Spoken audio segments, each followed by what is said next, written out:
Welcome all to Eat, Drink and Explore with Cece. Today we are making a pasta dish in remembrance of James Darren, who passed away this week, and we are doing dinner and a perfect movie, and we're going to watch Kitchen Goes to Rome. I thought it would be an excellent movie to enjoy James Darren and his beloved character that he immortalized, Moondoggie. So I thought we'd do something quite simple. This is a dish. This is a creamy tomato sauce dish that you can whip up weeknights or when you just need to be in and out of the kitchen really quickly. So I just always have this in my pantry. So just grab a bottle of a can of that.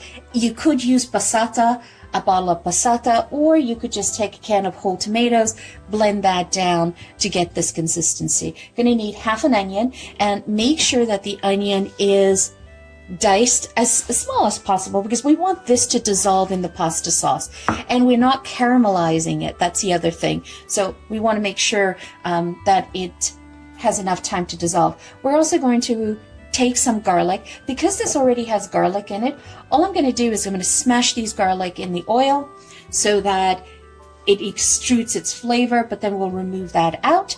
And then we have a teaspoon of basil, dry basil. I'm just using pantry items because it's last minute pinch. Salt, black pepper. You're going to need some Parmesan Reggiano, and I have some Pecorino Romano cheese here. You don't have to use both. You can use whatever you have, or you could even use grana padano. I have both, so I'm going to mix that in. And then to make the creamy sauce, we're going to use ricotta cheese. And I'll show you how we're going to blend all that together.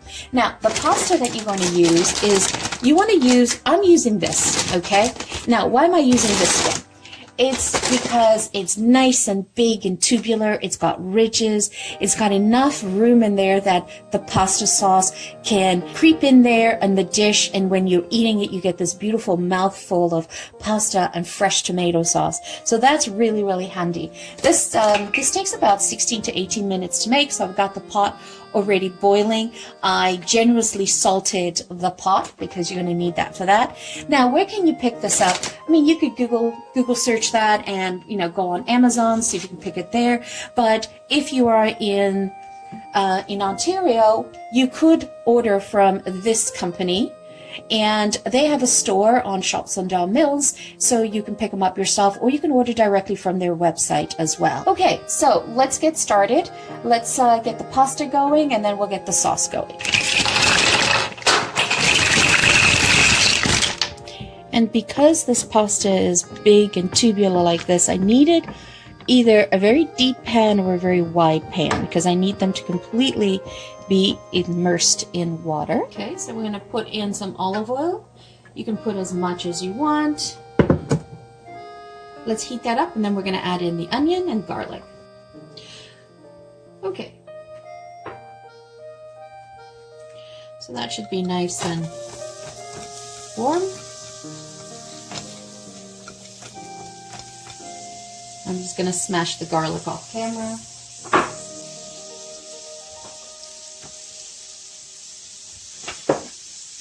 What you want to do is you want to cook that. You want to saute this down, but you do not want to get caramelized.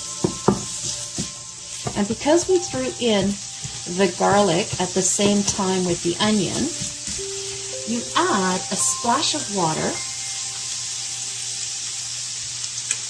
And that's how you guarantee that you don't burn your garlic and you're just extracting flavor. And we're going to be removing that garlic anyway.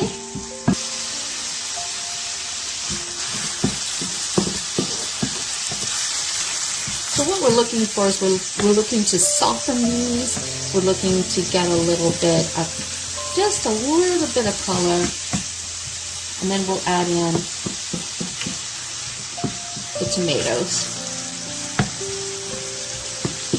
This is a really quick dish to put together. What I do is I kind of normally know what I'm going to do, so I will get the pot going with the pasta right away because I know that it takes the longest amount of time. And then I'll just chop things up and put them in. So you see how the water is prevented it from starting to get golden? And I have my stove on 8, and so you can see it definitely is not burning it at all. So that's a little trick that Italians use in their kitchens a lot. Let that go a little bit. This is such a comforting dish, and it's so quick to make. I mean, literally you can have it made before you even order pizza. You have the pizza ordered and have it delivered. You could have it made and fully eaten by the time the pizza shows up. So this is why I really love Italian cooking with pasta, because it is so quick. Alright, so now it's already starting to get a little, so I'm just stealing some pasta water.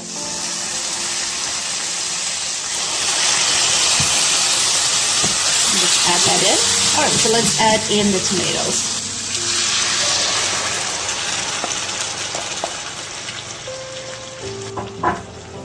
Now, this is all personal preference. I love to use these already, these cans with petite cut stewed tomatoes, because that speeds up cooking last minute. But if if you really wanted to, you could take your hand blender to this and blend this all down if you really wanted a full creamy consistency. But I like the rustic look of this, so I'm just going to stew this down together. Then let's move over and prepare the ricotta mixture. I thought I had hit record and I didn't, so let me show you, let me tell you what I did with this. So I took the ricotta, okay, took that out of, put it in here. I used a fork to just break up the ricotta chunks and made it like that. Then I grated in Parmesan and Pecorino Reggiano. So Parmesan, Reggiano, and Pecorino Romano. And I used the fine grater.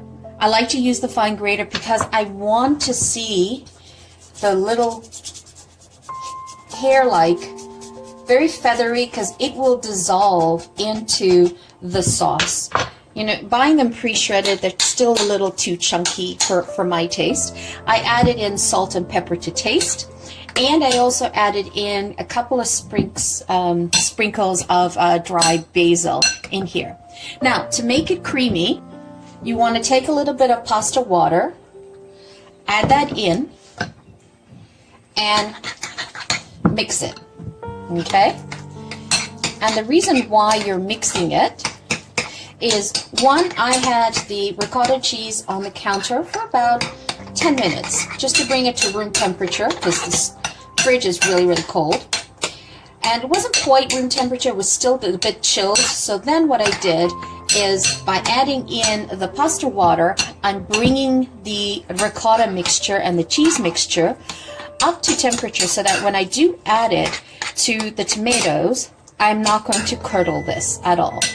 All right, that pasta's ready. Let me go check it.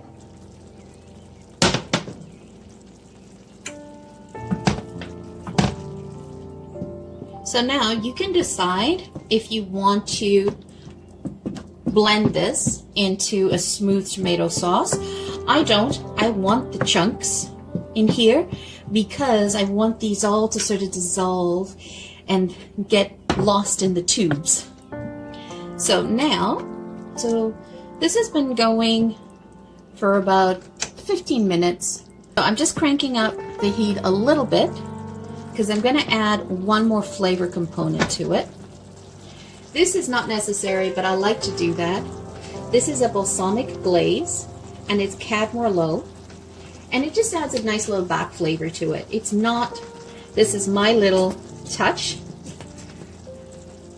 It just adds that back note to the sauce. And I'm just going to take out the garlic.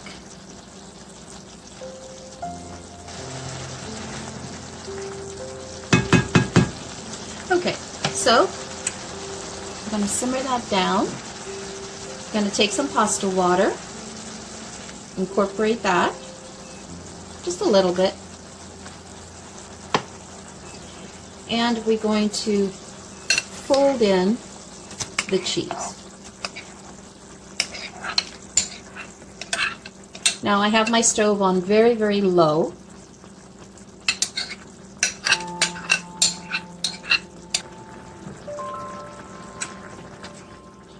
And we slowly incorporate that.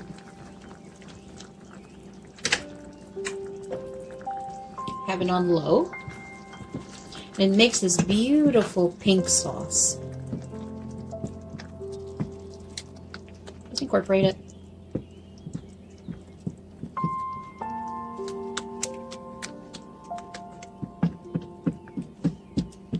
Wish you could be here. It's so fresh to smell.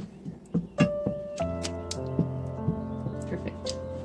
Now, if you wanted your sauce to be thicker, then you would have stewed down your tomatoes even further. Okay. Also, you would have added less pasta water or no pasta water to your dish. I like it to be a bit runny like this. Oh, look at that.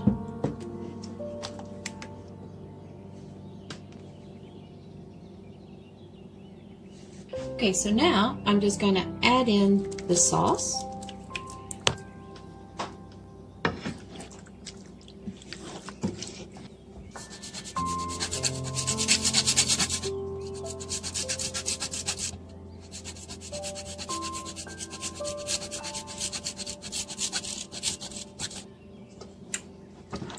And incorporate that.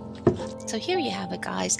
It is the tomato ricotta pasta dish. It is simplicity at its best. It has such complex flavors that it delivers, and as you render the sauce down even further, it gains more and more flavors. It's got a very few simple ingredients, whether you use the chopped stewed tomatoes or the passata and that I had recommended, with some basil and some fresh ricotta, you get this great creamy luscious sauce that will leave your taste buds just tingling.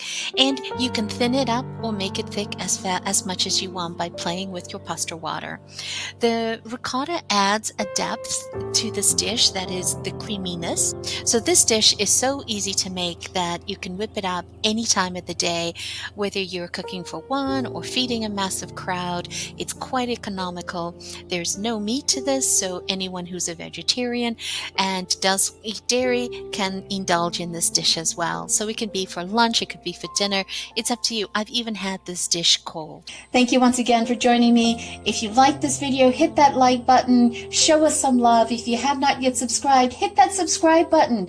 We need all the subscribers possible. We're trying to promote this channel across the YouTube community so that more enthusiasts like yourselves can enjoy it. Once again, if you're a returning champion, thank you so much for returning and watching us. Always greatly appreciated and showing your love. Everyone, enjoy it. I hope you enjoyed the movie. And ciao for now.